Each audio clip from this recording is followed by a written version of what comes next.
Stephen Cooley, and welcome to the Stephen Cooley Real Estate Show. Happy 2011. We're very excited about this year. We've got beautiful homes for sale on today's show.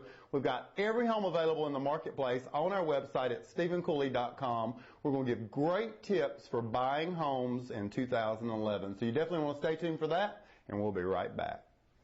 This presentation of the Stephen Cooley Real Estate Show is sponsored by South Carolina Bank and Trust. We believe in South Carolina. Hello, I'm Stephen Cooley, and welcome to the Stephen Cooley Real Estate Show. Happy 2011. And I've got Julie Storm back on the show. Welcome to 2011 and the Stephen Cooley Real Estate Show. Thank you, Stephen. Always a pleasure to be here. I'm glad to have you on the show. It's going to be an interesting year. We're excited to have finished 2010, and we're looking for some good things in 2011. We're predicting business to pick up, more sales to happen this year than happened last year. Home prices probably will still drop a little bit more, but more buyers will enter the market, and we'll see more movement. You know, in the end, prices will increase if supply decreases and demand increases. Back to the old supply and demand economics 101. So we're looking forward to having less supply out there in the market and more buyers.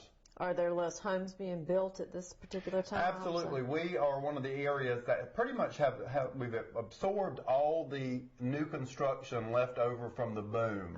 And if you travel throughout the country, there are homes that have been sitting 3 and 4 and 5 years, new constructions, with no buyers yet. And the few we had, 2009, 2010, took care of those. Those now have homeowners. And so now people are either building a home with a builder or they're buying resale. Another good sign that we will see supply decrease right now. Good news there. On today's show, Julie, I just wanted to talk about a few housekeeping things for buyers. As most people know from watching the show, we have 5 amazing buyer's agents in this office. If you're going to buy a home, you should hire a buyer's agent to represent you in this purchase.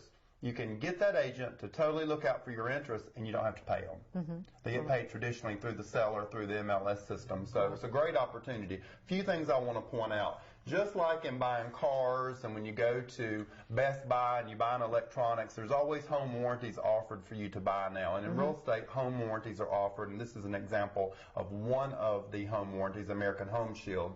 A home warranty will run you anywhere from $350 to $500-600, depending on the warranty that you buy. We're often asked, are these a good decision? Again, we act to represent the buyer. We're not trying to sell products to the buyer. So my recommendation on a home warranty is, if you're barely getting in the home financially, then this lets you know that you're not going to have to replace systems for 1 year. This will replace them for you. Also, the larger the home and the older the home, the warranty does not go up. So if you've got a 2-year-old 1,000 square foot condo, it probably doesn't need a home warranty. If you've got a 4,000 square foot 50-year-old house, that warranty does not cost any more than on that 2-year-old condo. That's probably a good buy. So it really depends on the home you're buying, the property you're buying, and also your financial ability to cover heat and air problems, plumbing, electrical problems. But these can be good things. These can be a waste of money. Just depending on the property and your financial ability to buy. But a buyer's agent can help you assess all that. A good buyer's agent should assess that based on your financial ability and the property you're buying.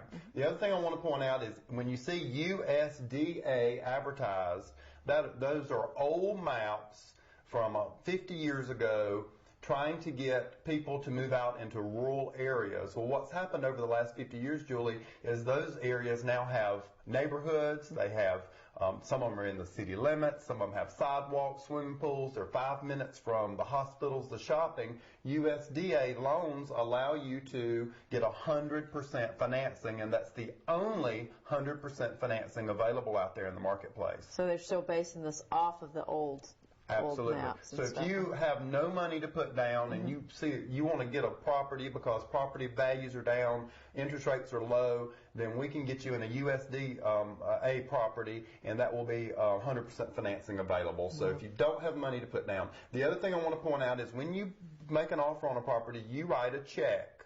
It's usually $500 or $1,000 or $1,500 or $2,000. your buyer's agent, if it's not one of mine, may say, if these things don't happen, loan approval, a bad inspection, you lose your job, you automatically get this money back. I hear all that all the time. But what the contract actually says, it's the only bold print in a 6-page contract, is it says that if that we can't disperse the money until the buyer and the seller signs a form stating who's getting the money. So let's just say you have a seller that says, I'm not signing. Then we have to submit that money to the court system. There's a hearing, and the magistrate, the judge, decides who gets the money. And sometimes he just splits it 50-50. Sometimes he gives it to the seller. Sometimes he gives it to the buyer. But when you write that check, don't let the agent tell you that if you get loan denial, you automatically get your money back, because in South Carolina, that is not the case. And that is part of a standard contract. That's not a contract with this office or that office. That's a standard across the board. If you buy a home in South Carolina from any realtor, that's how the decision is made. And as some of us remember, there was actually a shooting here a few years ago over a $1,000 binder check. The other thing I just want to point out is there are dates in this contract, and the contract states time is of the essence. And so that means if you miss these dates, you've missed them. And so there are dates to apply for your loan. There are dates to get written loan approval. There's dates to have inspections. There's dates to ask for repairs from the seller. There's dates you have to close. Oftentimes, I'm seeing buyers and other buyer's agents letting the buyer miss these dates. And then they say, well, here's an inspection. Well, what you've said in this 6-page contract is that you have foregone inspections because you missed those dates. So those are just things that I want to point out to buyers.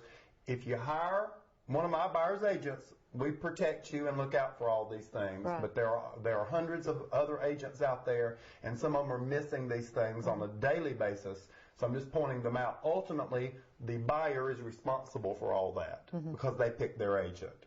So we're just wanting to I wanted to point those things out because those are good things moving forward in 2011, Julie, that they can know and look out for, and it'll help them buy a home.